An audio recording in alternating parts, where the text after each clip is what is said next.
The Fist by Derek Walcott.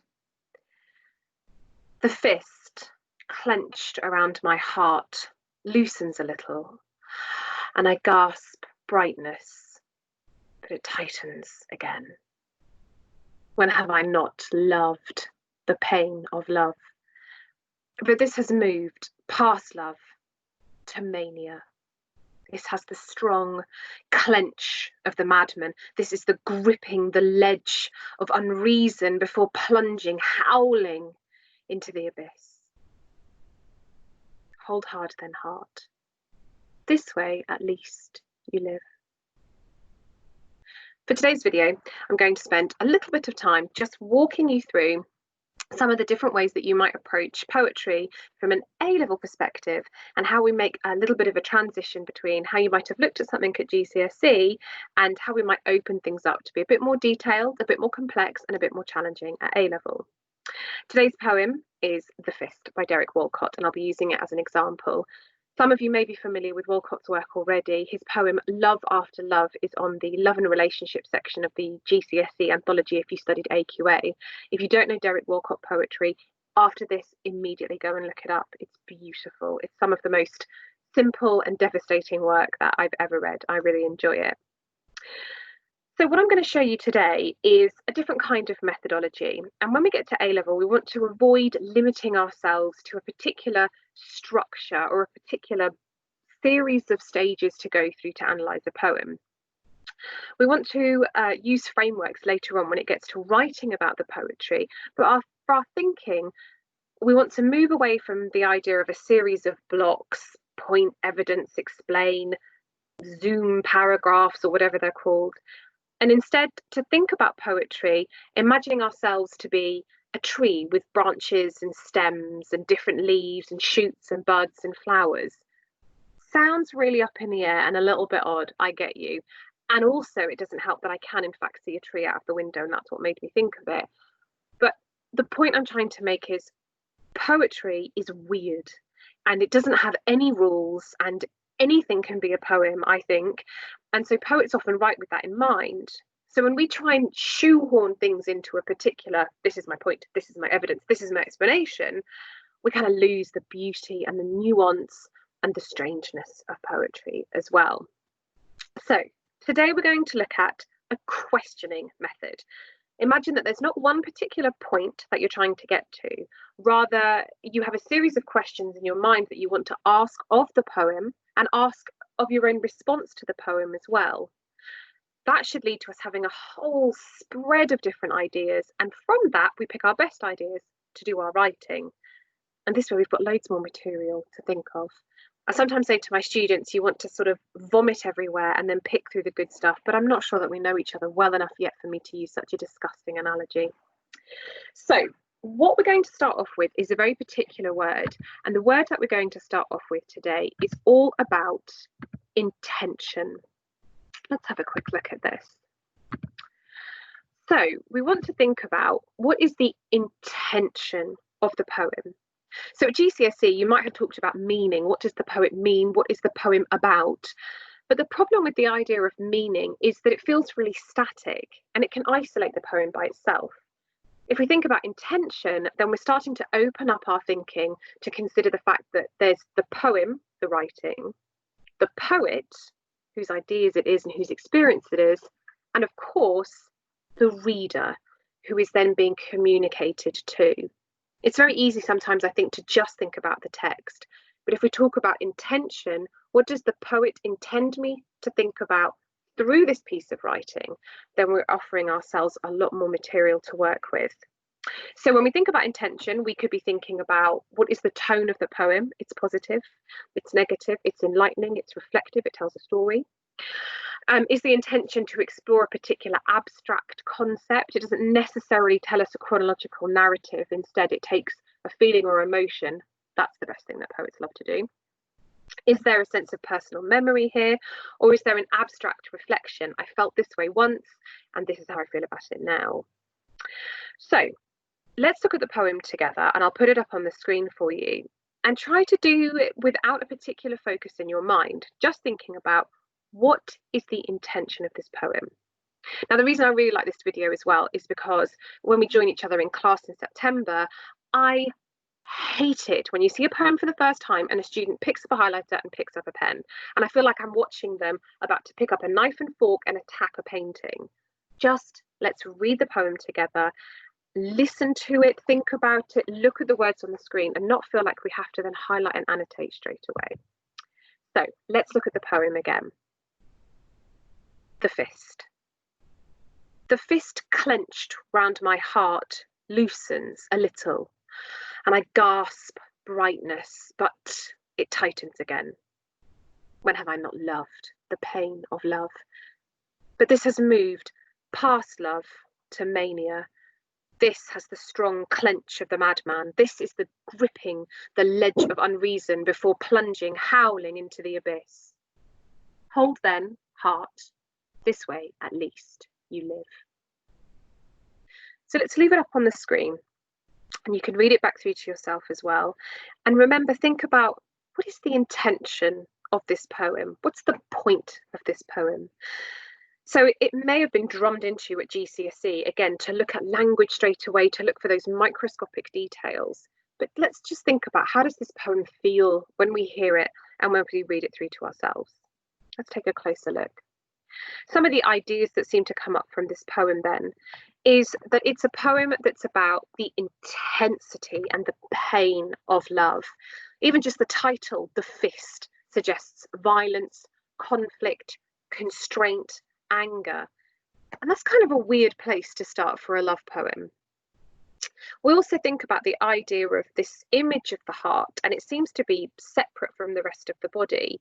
The heart has their fist clenched around it. It kind of does its own thing. The heart has this pain. And it's almost the idea that we love with a particular part of ourselves. There's no rationale. We're not using our brains to love in this intense, mad way, just straight from our hearts as well. We might also think from this poem the idea that love can be painful, but the pain is what makes us feel alive. And there is some part of us that enjoys the heartache. And if you've ever listened to a Taylor Swift album, you'll know that that's probably true. So when we think about the intention of a poem, we think about, what is the mood here? And I suppose in Walcott's poem, the mood is this weird duality between the pain, the constraint, the mania, the franticness of love, and enjoying that sensation and it making us feel alive. Now, obviously in class, you may not be able to do things as rapidly as that. And I am cheating because I do know this poem very well and I love it dearly. But it's a good exercise for you to use those prompt questions when you approach a poem, and start with a short poem, go easy on yourself, to start to think about, what's the point of this poem? If I had to pull it all together before I pick it to pieces, what's the intention? What does the poet want me to think about? And that will give you a much stronger starting point.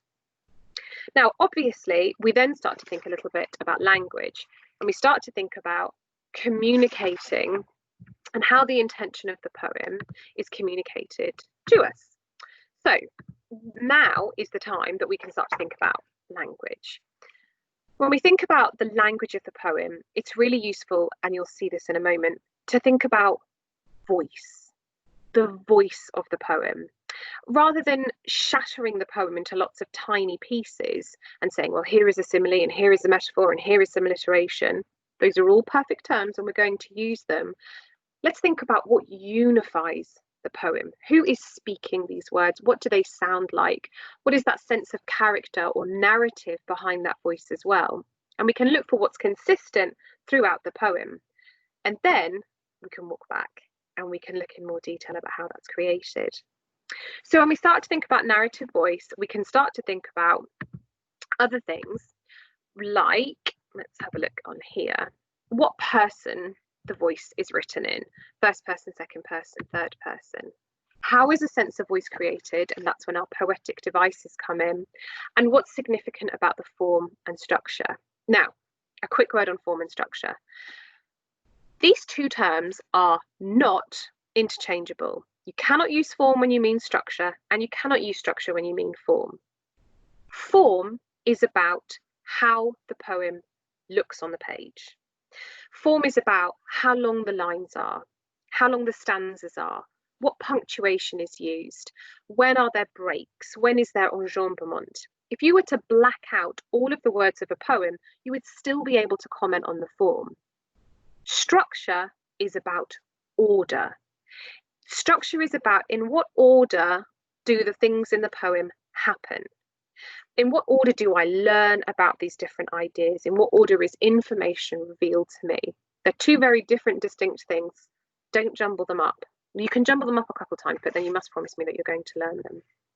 So let's have a look at the poem. Again, we're zipping through today just to show you how you might approach, use a questioning method and think about intention and then think about voice. So the first stanza. The fist clenched round my heart loosens a little, and I gasp brightness, but it tightens again. When have I ever not loved the pain of love? Now I've missed out, but this has moved, because obviously it uses enjambement, so we want to think about that with the second half of the sentence. So what you could do now is pause the video and then start to pick out some ideas that you think are relevant here. Everything that you learned at GCSE in terms of terminology is still valid at A-level. We're just going to add to it as we go along. And your technical vocabulary will become much more elaborate and sophisticated. But you know what? It will come naturally when we look at the poems together. So some things that you might have picked out here.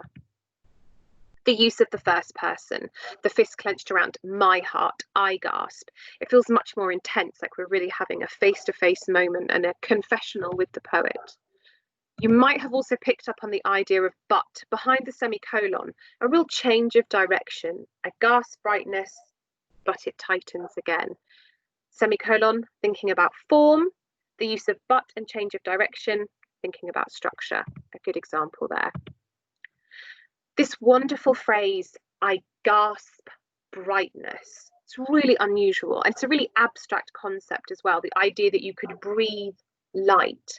And so it tells us that this situation and the sensations of being in this very intense period of love have got the poet, for want of a better phrase, all jumbled up.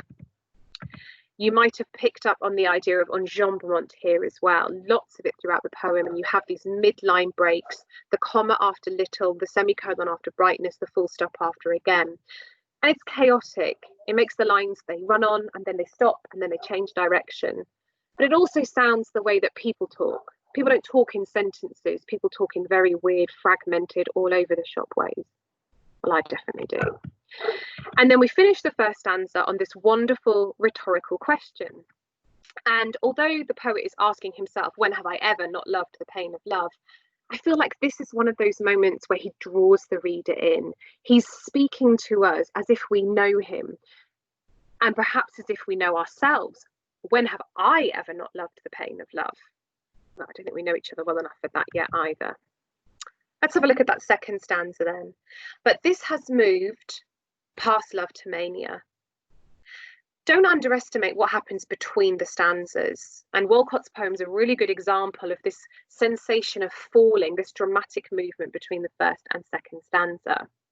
We carry on with this notion of the fist, the strong clench of the madman, the dramatic and violent language that really ramps up the pace and the energy and the sensation of that first stanza. Gripping the ledge of unreason before plunging, howling into the abyss. A beautiful use of the double verb and a beautiful use of long assonance, plunging, howling. It's a really quite exciting stanza there. The very last line of the poem changes again, and we're talking about structure. Very tight, intense, the gasp. Suddenly this big open up, someone tumbling down into abyss, and now back down to almost this lecture style summary. Hold hard then heart, this way at least you live. It's very calm and very separate. We have this lovely, almost like an exhalation of H sounds. Hold hard then heart. It's imperative, it's an instruction, just hang on, because you may be experiencing pain, but it's reminding us that love is something that makes us alive as well. So a very, very whizzy moment through some A-level poetry approaches. The Fist by Derek Walcott isn't on the anthology. I've purposefully chosen something that isn't on the anthology. What do I want you to think about through this very short whiz-through video? Intention. What is the poet trying to communicate to the reader? What's the point of this poem? Voice. How are those ideas spoken to me? How do I know that this is what I'm being asked to think about? And then when I'm feeling confident, how effectively does it make me think about those things? To ask a series of questions, to allow a sort of free form of association of thought rather than just kind of locking ourselves into, we need to talk about this and then this and then this. Then to think about what we learned at GCSE and how we can apply it to this slightly more open style of thinking. What can you do next? Now, some of you have already emailed me to ask about potential extra reading around the books, and I'm trying to direct you towards the Love Through the Ages section of the course, because then you can think about reading prose that will inform your roots into the poetry. You could use some of these questions to look at your own poem. Just pick a poet that you already like, pick something that you learned about on the anthology or that you found your own interest to. If you would like me to send you examples of specific poems to look for or to send you copies of, I'll more than happily do that. And like I said, I'm purposefully avoiding poems from the anthology. Go back through the video and see if there are any terms that you're not sure of, and make yourself a little record card with intention and voice on it, because that's really useful to think about later. Your technical vocabulary will build, like I say, as we go along, but if there's anything that you're not sure of, you can always ask me about that as well.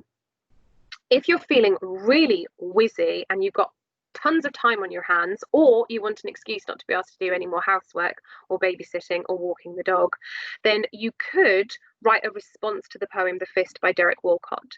You could either write a straightforward analytical response telling me what you think is going on with the poem, or you could do a piece of creative writing inspired by the poem, using the poem as a starting point. I'd always love to read that as well.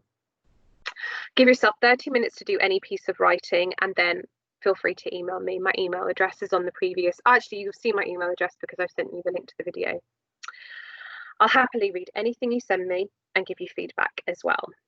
So the next video, I'm going to have a look at some of the pre-1900 poetry, intention and voice, but start to think about context as well, and how do we approach the older poems in the anthology. Thank you.